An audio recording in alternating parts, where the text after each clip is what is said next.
Uau, você acorda numa floresta de pinheiros no meio da Suécia ou do Japão. Ao invés de ter um monte de eus espalhados em sua volta, tem uma infinidade de árvores que coincidentemente tem o meu nome. A sua barriga ronca, você pensa em comer algo, de preferência algo gostoso. Melhor ainda, se for algo chique, me dá 2 tapas e me leva pra minha mama. Seria esse um shimeji? Liophyllum shimeji, o mestre bonito em várias cores, o fungai com a aparência mais normal que você vai ver por aí. Mas não se engane, mesmo parecendo ordinário, ele esconde sua real habilidade. Lindo por cima, por baixo, uma aula de micologia, bem comum pelos países asiáticos e pro nordeste da Europa. Para nós meros mortais do mundo ocidental, é quase algo místico. No Japão é considerado o cogumelo com talvez o melhor gosto, de um paladar requintado. Tem um certo umami no seu gosto, seja lá o que isso significa. Completamente dócil que nem o chihuahua do seu avô. Ele pode ser bonito, mas sem preparo, seu gosto é bem amargo, ruim que nem um cacete. Mas a não ser que você seja bem versátil nas artes de forageamento, você não devia nem estar tentando comer cogumelos direto da terra assim. Pro olho de uma pessoa normal, num piscar de olhos, um Liophyllum shimeji pode parecer com isso, Amanita phalloides, também conhecido como chapelito da morte. E nós não queremos ver a galera caindo duro aí depois de 2 dias porque comeu um cogumelo errado depois de achar um grupinho cotoco de morte no chão depois que spawnou em uma floresta sueca, né? Por isso temos que saber primeiro como identificar fungai. Por isso eu tô aí. Eu fiz uma faculdade numa área parecida, mas não confie em mim. Micologia básica. Fungos são coisinhas do nosso mundo e para conhecer eles, precisamos saber bastante da sua anatomia e da sua taxonomia, antes de sequer pensar em pegar um por aí. Fungos não são só um palitinho e um semicírculo no topo. Eles vêm em todo tipo de formato, tamanho e anatomia diferentes. Eles são divididos principalmente por suas características. Então esse e esse podem ser ambos cogumelos, mas sua divisão, classe, ordem, família e genes são completamente diferentes. Nesse momento você deve estar se doendo de não ter prestado atenção naquela sua aula de biologia, né? Apesar de eu estar falando bem rápido aqui, eu não vou falar de um monte de nomes de coisas diferentes de todos os fungos, porque senão você vai ficar todo bugado aí. Mas em base, fungos são heterótrofos, eles não fazem sua própria comidinha. Por isso, eles não são plantas, os treco comem, ok? Ok. Bom, eles não comem, eles absorvem as paradas que precisam para viver do ambiente. Como? Com enzimas digestivas, então, né? Você já entendeu, eles comem, mas não comem. Ô, tô te vendo dormindo aí atrás, acorda aí, ô porra. Isso aqui é importante. Então, liberando essas enzimas show, eles decompõem as matérias orgânicas. É basicamente por causa deles que você não anda numa floresta com um pedaço de árvore de 2000 anos atrás pra todo lado. Se fosse assim, você ia ver bicho morto pra todo lugar que você fosse e estaria pisando em cima do corpo de 500 criaturas quando fosse passear numa trilha. Ok, entendeu por que os fungai não são plantas? Planta só quer saber ali de solzinho, aguinha. Ah, eu faço fotossíntese. Enquanto os fungos tá ali, morte, enzima e metal. Certo, você geralmente vê um cogumelo num tronco de árvore, né? Porque eles usam desse tronco para viver, sendo ele vivo ou morto. Então fungos podem ser tanto simbiontes que ajudam o hospedeiro, dando nutrientes para a planta e tal, tanto parasitas que quer foder com quem mantém a sua vida, para quando eles morrerem já ter dado tempo suficiente de provocar o caos e ter disseminado seus spawners para todo lado. Isso daí, isso não é o fungo em si, isso aí é basicamente a fruta. Lembra que eu falei que fungo não é uma planta? Pois é, faz sentido, né? Enfim, o fungo fica debaixo da terra, no substrato, num complexo de vários hyphae, formando o micélio. Ah, é por isso que o Mine tem esse nome, né? Enfim, então se você vê um palitinho bonitinho desse e tiver aquela vontade de dar uma bica nele fazendo ele voar 69 metros, você não tá machucando ele não. Na realidade tá ajudando, porque você vai espalhar os esporos dele pra todo lado e daqui a um tempo vai crescer mais. Isso é literalmente uma fruta, com seus tipos de sementes diferenciados, porque com fungo nada pode ser normal.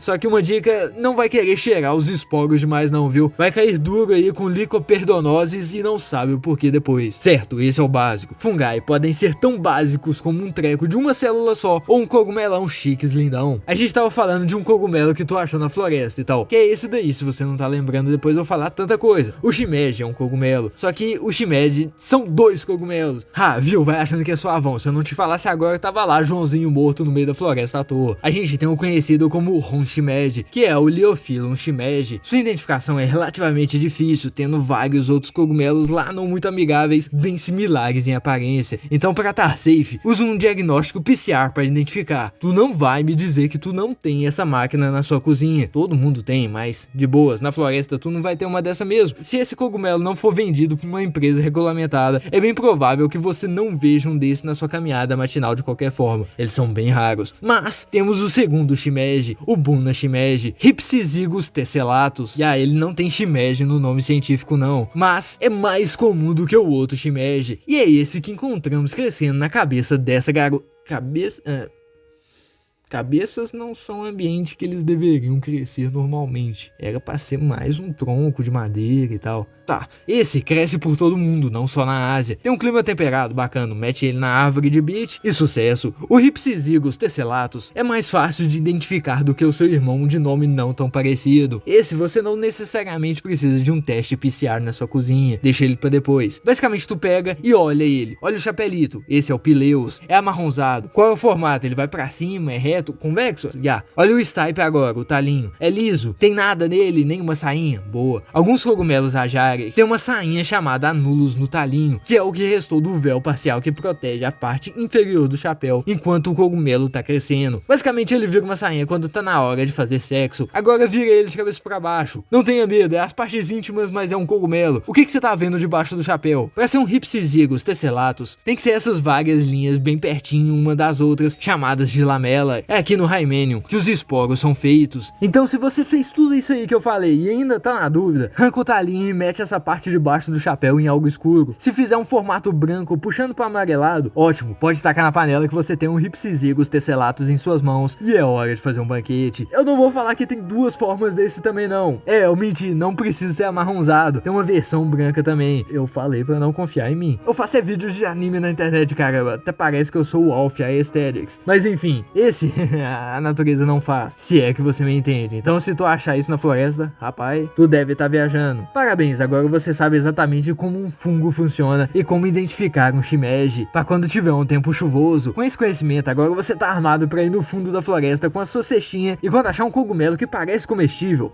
olhe, apenas olhe. Deixa lá, talvez um chutezinho nele só pra ter mais no ano que vem e vai embora. Compra no supermercado que pelo menos risco de vida tu não vai correr. A dificuldade aí se limita na sua habilidade de ler a etiqueta. Porque com certeza não vai ser só assistir esse vídeo que vai te dar o conhecimento suficiente pra ter conhecimento de fazer isso em qualquer lugar. E ter certeza que você não tá pegando nenhuma coisa errada. Não é como se cogumelos crescessem assim na sua cabeça quando tu tá com vontade não, sabe?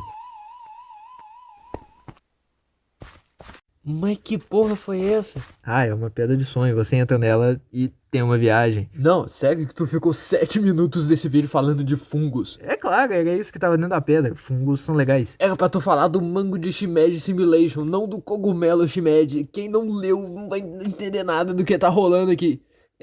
Quer dizer, eu acho que até quem leu também não vai entender nada. Essas historinhas de início do vídeo já tá ficando fora de controle. O Pine vai demitir a gente qualquer dia desse. Foi mal, eu só queria falar de cogumelos. Cogumelos são legais. Oi, cogumelos são legais, pega aí.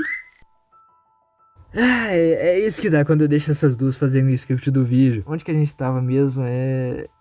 Por causa do vídeo de Shoujo Shumatsu Ryoko, vocês me recomendaram um segundo manga feito pela mesma pessoa, Shimeji Simulation. Bom, se no início desse vídeo já não te deu uma ideia, se você achar alguém na sua vida que sabe explicar o que se passa nessa história exatamente, pode casar, viu? Porque a parada aqui é louca e o único limite é a imaginação mesmo. Literalmente. Lembra que a que essa que fica dançandinha aí na tela sempre que eu falo um saiu de uma pedra de sonho? Pois é, o mundo de Shimeji Simulation é estranho, mas de imediato não é. A gente de início acompanha o começo de uma bela amizade entre essas duas garotas quando entram no ensino médio. Essa é Tsukishima Shijima, uma garota bem reclusa e introvertida, e isso na cabeça dela é um literal cogumelo crescendo. Então o seu apelido meio que virou Shimeji por causa dele, né? E essa é a extrovertida, nada diligente Yamashita Majima. E sim, isso aí é um ovo na cabeça dela. Sim, também é literal, não é só um chapéu, é um ovo mesmo. Só que com isso aí, já dá pra tu perceber que tem algumas coisas meio esquisitas por aqui. Só que por causa do estilo de arte e do formato de contar histórias que geralmente é usado pra tiras de comédia, você meio que não dá muita importância pra isso. No mesmo sentido que tu não vai ver Pica-Pau esperando que seja um documentário realista sobre a vida do pássaro. Tu só aceita que o bicho é um maníaco atormentando qualquer pessoa do mundo. Só que aqui em em Shimeji Simulation, a estranheza é a história, não é um artifício de contar ela. Ela literalmente é o que não é literal. Aos poucos, a vida das duas vai saindo cada vez mais do ordinário, mais até do que Nichijou. Que estranho, não basta as duas principais, agora essa menina tem livros na cabeça, e essa tem um povo como irmão. Cada capítulo que passa, as aventuras diárias delas vão ficando cada vez mais absurdas, e aos poucos você vai pescando coisas estranhas, principalmente quando se fala na irmã da Shihima. Shimeji Simulation é sensacional, só que dá pra entender que não vai ser muita gente que vai gostar muito. Apesar de ser uma história diferente de Shoujo Shumatsu, e tendo sua ambientalização e jeito de contar as coisas totalmente distinto, você ainda consegue sentir perfeitamente a maneira de contar histórias de Tsukumizu, que é um jeito bem difícil de explicar, pra ser bem honesto. É uma ambientalização que te faz ponderar a própria existência em si, e quais são os limites dela. Numa história é te mostrar os limites físicos humanos, num lugar com extremo pouco, e na outra, quais exatamente são os limites da imaginação, um lugar que tem muito, e o que passa aqui dentro.